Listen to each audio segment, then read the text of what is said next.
La Coordinadora de Aragón por la Defensa del Sistema Público de Pensiones ha valorado positivamente el acuerdo alcanzado durante la comisión del Pacto de Toledo para subir las pensiones en función del IPC. La organización, que engloba a las distintas coordinadoras de toda la comunidad, ha agradecido el esfuerzo de los millones de pensionistas que se han movilizado en los últimos años por toda España y han recordado que este acuerdo es solo un primer paso para garantizar un sistema de pensiones público y de calidad. La subida del IPC tiene que estar blindada en la Constitución, que no se dejen puertas abiertas, que no se den opciones a que se puedan modificar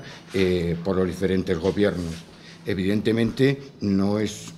un logro, no es para echar las campanas al vuelo, estamos contentos, por supuesto, pero esto es simplemente recuperar un derecho que ya teníamos y que nos habían quitado. La coordinadora ha asegurado también que su lucha va a continuar mientras no se cumplan sus reclamaciones, con movilizaciones por toda la comunidad como la del próximo lunes 1 de octubre, en la que reclamarán de nuevo la derogación de las reformas de las pensiones de 2011 y 2013. La plataforma va a seguir la lucha a nivel estatal.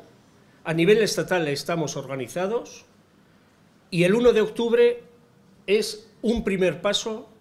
aprovechando el Día de los Mayores a nivel europeo, para salir a la calle y seguir reivindicando lo que todavía no se ha conseguido.